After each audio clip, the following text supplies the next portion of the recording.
In the East Bay now, from honoring Olympic gold medalist Alyssa Liu this week to expanding safety patrols, there's a lot going on in Oakland. So Mayor Barbara Lee is joining us here live this afternoon on KRON4 to answer some of our questions. Thank you for being here, Mayor. Nice being with you, Justine. So we wanted to start with this tragic mass shooting that happened in downtown Oakland over the weekend. This is the first time we're getting a chance to talk to an official from the city about it. 2 people died in the shooting, including a beloved teacher. We wanted to hear first your message to the community and also hear what steps the city is taking to prevent violence like this from happening again. Sure. First, my message, of course, first of all, is my condolences to Ms. Bobo's family and also Mr. Martin's family, and praying for a speedy recovery from all of those, for all of those who were injured in this ruthless gun attack of gun violence. And a couple of things. One, got to get the guns off the street of Oakland. There are too many guns everywhere. I have worked with Supervisor Miley and Senator Jesse Arreguín on a regional strategy as it relates to gun violence. We have to work with our partners. There are too many guns, ghost guns, AK-47s, all kinds of rifles. What in the world is going on? I mean, we're not the only city, of course, but here we have a mass shooting, guns everywhere. And what we must continue to do is get these guns off the street, first of all, hold those responsible accountable, support the victims and survivors of these tragic, violent shootings, and also continue with our work with the police department, Office of Violence Prevention and Ceasefire, because no one believes it, but the crime rates are beginning to tick down, but still, we have too much crime. And so working on a regional basis, getting guns off the streets through a variety of ways, and also code enforcement. These bars and clubs, we have to make sure that they're permitted correctly, that they have the right permits for alcohol, the amount of time in which they're open. And so we have to make sure we have enough staff in the city to conduct the proper investigations, which of course we're doing. But having said that, we have to really understand that the community has to pull together, because it's not only downtown, it's throughout the city that gun violence is much too prevalent. And so for me personally, I've been a member of the Gun Violence Safety Task Force. We have got to have stricter gun control measures. We have strict ones in California, but not strict enough because guns are transported from state to state. And so we have to just recognize and know that this moment really brings sunshine, unfortunately, to the prevalence of guns in the city of Oakland. And so we have to get these guns off the street. I have a few follow-up questions there for you. Are you confirming that this Easy's Lounge, where this shooting happened at 14th and Broadway, that this was an after-hours event that it did not have a permit for? I'm not confirming anything because we're conducting this investigation.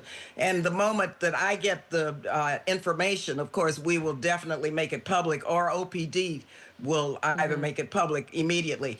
So we're involved right now in a thorough investigation of what is taking place, and making sure that the appropriate accountability measures get in place if they weren't in place, and making sure that overall throughout the city that the code enforcements are enforced. And that's exactly what we're doing right now. Okay. Making that determination. The town has not, does not have a permanent police chief. I think the timing we saw last was that you probably, if you approve of the choices given to you by the board, you might have someone named by this summer.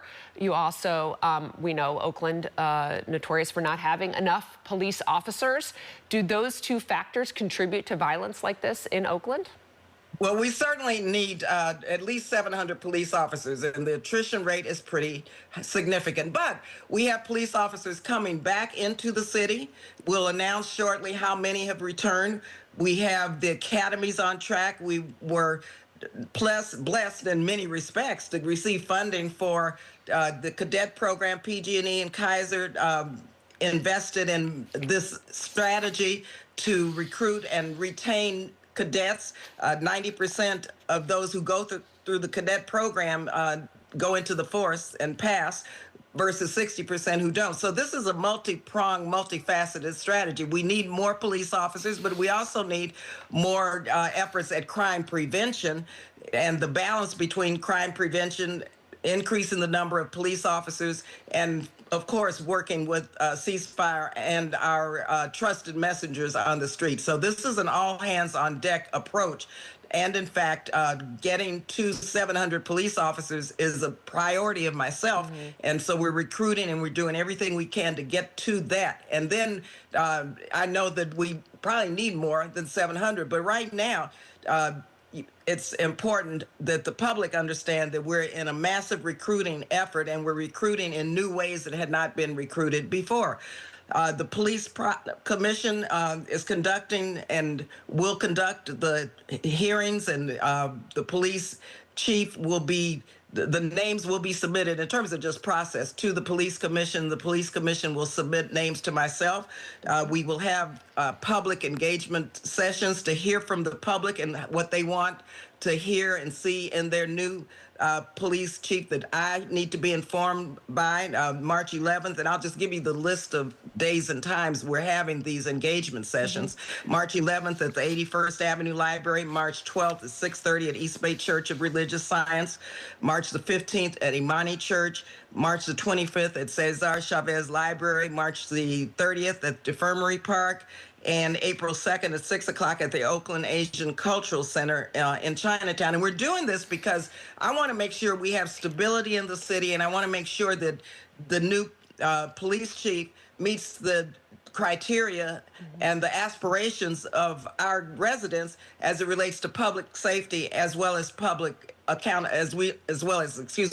accountability. And so these engagements are going to be extremely important. We have the search firm. It's a nationally known search firm that's doing the recruiting. The vetting will take place.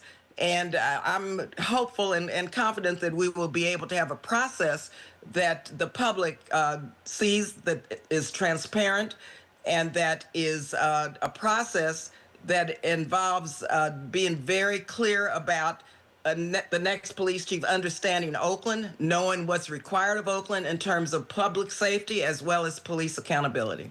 With the police department being short some 700 officers, there are some questions whether or not you have the proper staffing to keep events like First Fridays safe. There are tens of thousands of people there. Violence has broken out at these events before. Should First Fridays continue with the staffing that the town has right now?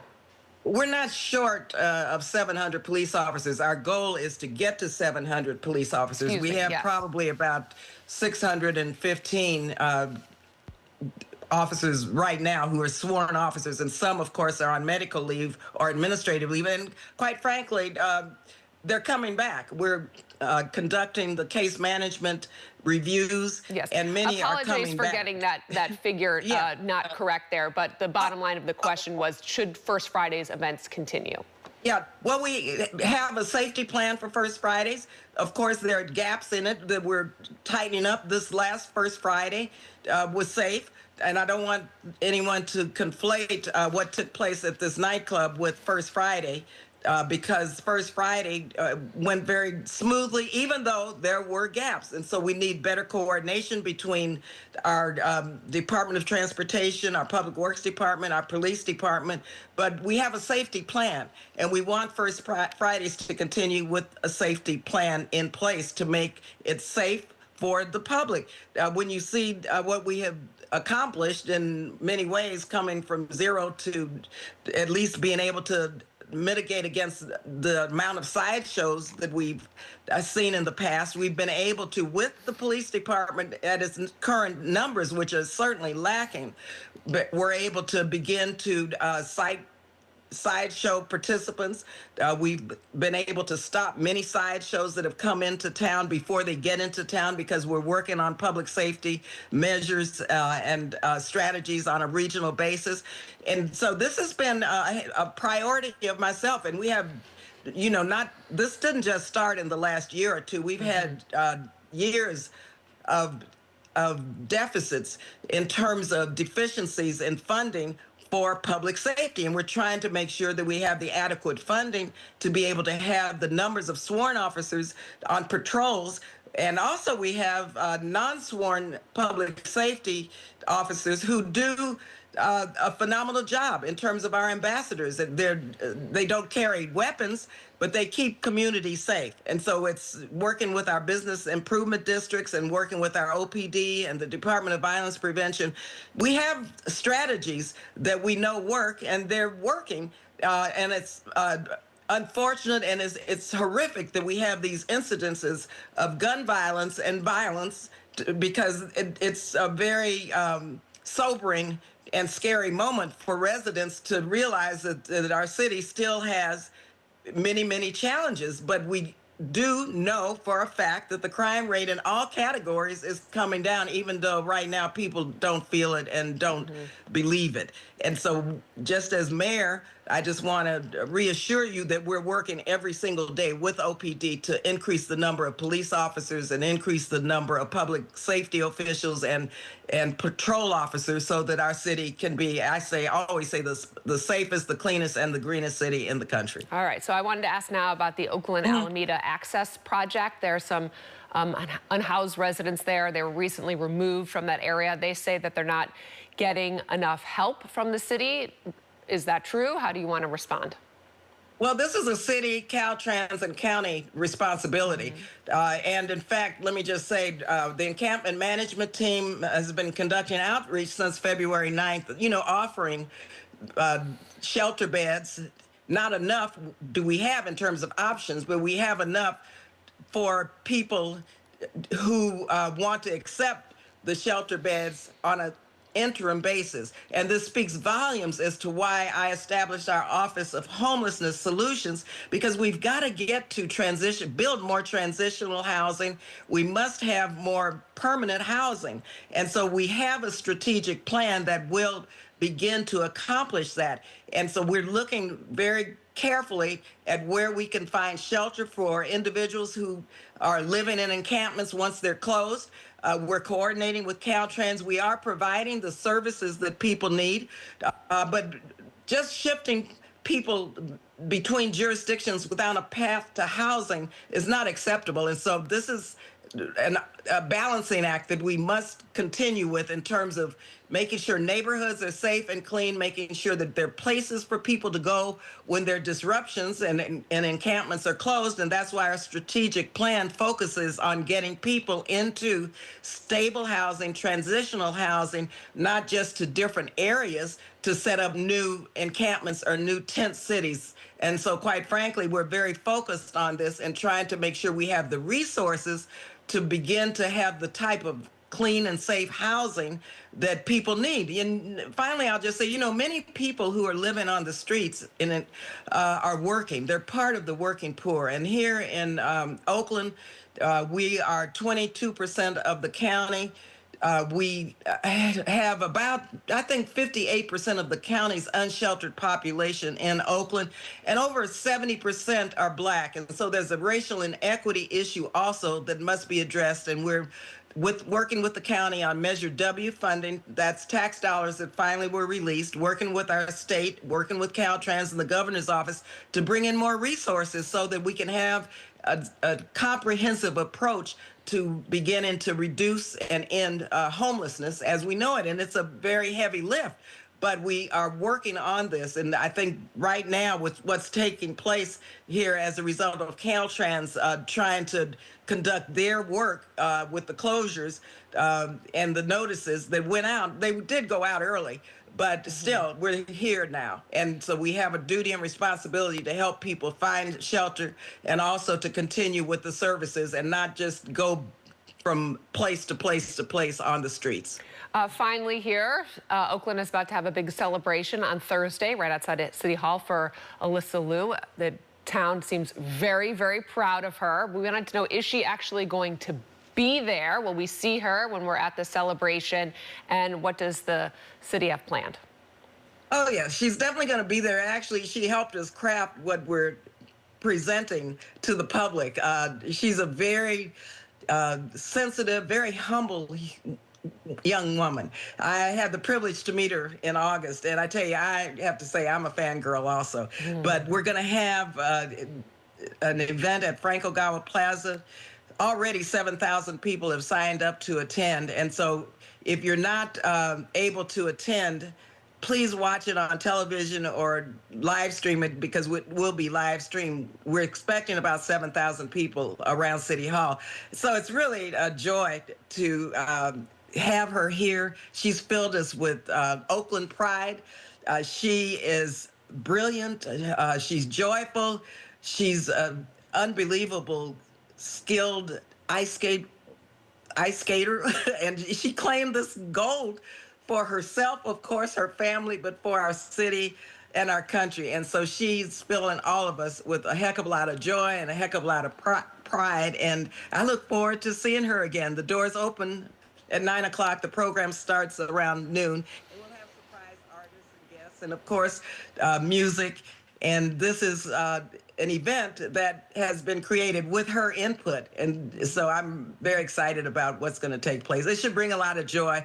You know, Oakland is a city where we have our challenges, we have our opportunities, we have our sadness, we have our joy. And so this is a week where I know people's emotions are on a roller coaster ride. And so just thank you all again for supporting everything that we're doing. And let's work together to at least lift her up on Thursday and thank her and let her know how much we love her and how much we appreciate her. And here she is, an Oaklander. I met her sisters and her father last weekend at the parade, and they're such wonderful people, and they're a joy to be with also. Well, I'm so glad you could join us, and we get to have some fun on Thursday. Oakland Mayor Barbara Lee, appreciate your time. Thank you for joining us this afternoon. Thanks very much. We'll be right back.